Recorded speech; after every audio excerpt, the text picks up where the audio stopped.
Magandang araw po. Ito po yung motor trade ng Cubao EDSA southbound. January 5, 2025. Araw po ito ng linggo. Ayan po. Ang pupuntahan ko po yung Meralco Avenue, San Antonio, Pasig City. Doon sa may bandang flyover po ng Meralco Avenue. Doon po ako pupunta. 11:30 ng umaga. At yung kaliwa po, sila po yung nanggaling sa tunnel.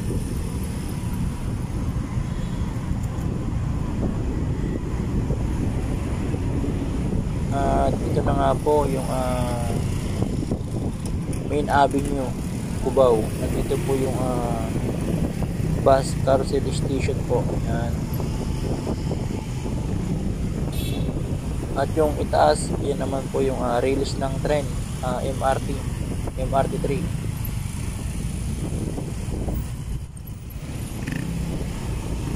At kung mapapansin po natin, marami pong sasakyan dito kasi papunta po sila sa flyover para iwas traffic na rin po. Kasi sa taas ng flyover wala pong traffic light. Kapag dyan sa ibaba po mayroon, yan po yung krami dyan po sa ibaba. Ayan, nandito na po tayo sa flyover para hindi na rin po matraffic. Ayan po, medyo maluwag po ang kalsada ngayon. 11:30 ng umaga, araw ng Sabado, January 5, 2025. Latest update po ng traffic po dito sa EDSA, Metro Manila, Philippines.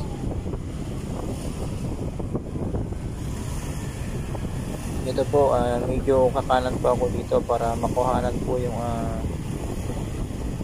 Krami, yung view ng Krami. Dito yung gate po, main gate ng Krami. Ayan po yung main gate ng Krami dito sa EDSA southbound. At ito naman po sa may bandang kaliwa, ayan naman po yung Santolan Carousel Bus Station. At yan na rin po yung Santolan MRT Station. Kaya sa mga sasakay po ng carousel, meron pong Santolan. Ito kayong bumaba po dito sa Krami. At sa may bandang kanan po, yan naman po yung Annapolis Street. Yan, papuntang Green Hills po yan, yung kanan na yan, yung kanan. Yan, kanan po. Yan po yung Primex Tower, 50 palapag po yan, 50 floor. Ganong kataas po yan. Nandyan po si Dingdong at saka si Marian. Pinopromote nila yung SIM card na dito.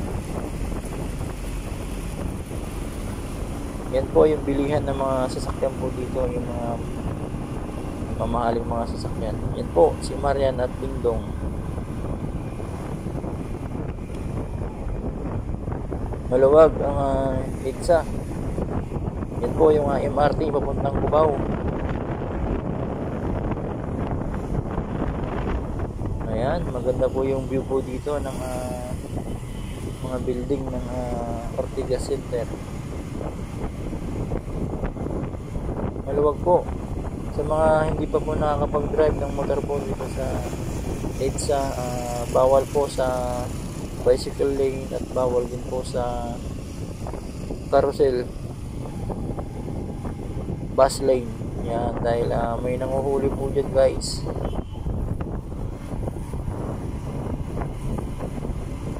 Maliban sa dalawa na yon, lahat na po pwede na pong daanan ng motorcycle. Huwag lang po doon sa bicycle lane at saka carousel lane. malaki po ang multa doon sa Carousel Lane. Alam ko 1,000 po ang multa doon, kaya huwag na pong dumaan doon. At sa kanan po, yan po yung papuntang Mandaluyong. Dito po tayo guys, sa pinakagilid po, ito po yung flyover, ito po yung papunta ng Rosario, Pasig, Cainta, Rizal, Antipolo, Simbahan, Tanay, Teresa, Morong. Yan po yung building ng POAA. Yan yung mga kababayan natin na nasa ibang bansa po. Ngayon pinalitan na po ng pangalan itong building na ito. At ito yung view dito sa taas ng flyover ng EDSA Ortigas. Yan, napakaganda po. At yun naman po si EDSA Shrine. Yan, EDSA Shrine, Mama Mary. Yan yung mga building ng Ortigas, ang tataas. Yung kaliwa po, yung kulay puti, building po ng mga call center agent po. Yan. Dito yung Robinson ng Ortigas. Yan. Ayan po, ang tataas ng mga building po dito guys. Yan, taas.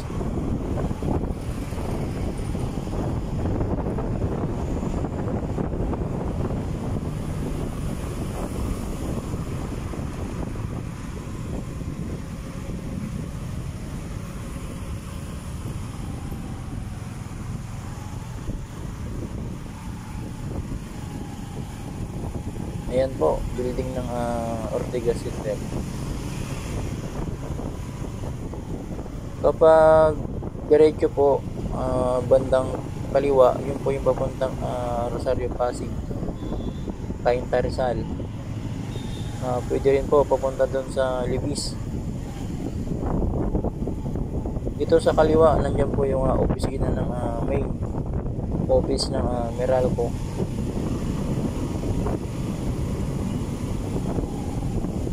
Yan, ito na po yung Ortigas Center guys. Pwede kumanan dyan sa may Shell.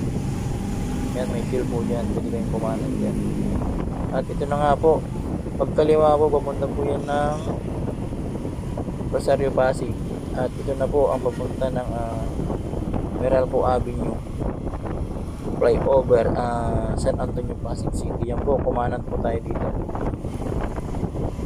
Sa mga kakaliwa po doon po yung Rosario. Ito po ang panganan, San Antonio, Pasig. At ito po yung Marco Polo. Yan po ang Marco Polo 5-star hotel. Yan po yung flyover po ng Meralco Avenue, Pasig, San Antonio. Yan po, maraming salamat po sa panonood.